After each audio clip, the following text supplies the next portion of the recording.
Solid na naman ang mga nagpapagawa sa atin mga boss. Ayan, may Honda Click tayo dito, 125. At Honda Click 160. Ayan, oh. Dayo pa ito si Bossing from Valenzuela. Dinayo pa tayo dito sa Cabuyao, Laguna para magpa-modify ng puliset. Customer nga rin pala siya ni Clinica Moto. Ayan, kaibigan natin yan, tropa natin yan. Solid tong customer na to. At eto mga boss, may pulley set dito, Honda Click 125. Napakalalim na ng kanal. Ayan, pakita ko sa inyo kung gaano kalalim yung hahabulin. Ayan, oh.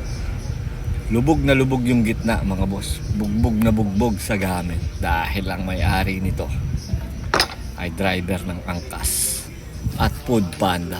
At eto naman mga boss, pakita ko lang sa inyo yung pulley set ng Click 160. Ang tatapos ko lang kalkalin, umiikot pa yung machine at nadigrehan na rin ni Ben yung drive base. So ang sunod naman dito ay didigrehan naman yung pulley. Si Ben na ang gagawa niyan at may iba pa akong gagawin. Ayan.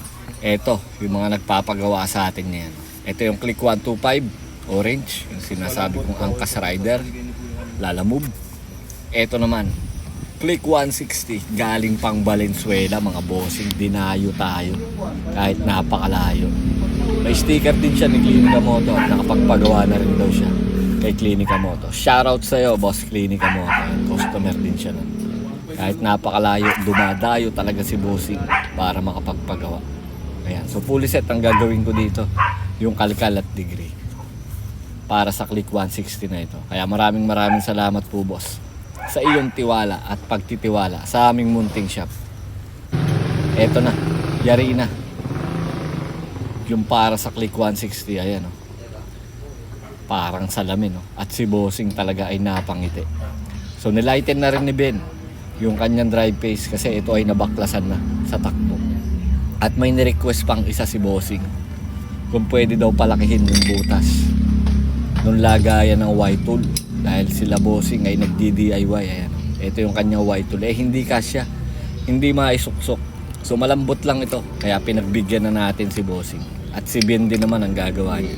Palalakihin lang ng konti yung butas para makapag-DIY. At ito naman, Soul I 125 mga Bossing, naligaw dito sa Birmingham. Hindi pala naligaw, napapasyal sila galing pang Maynila.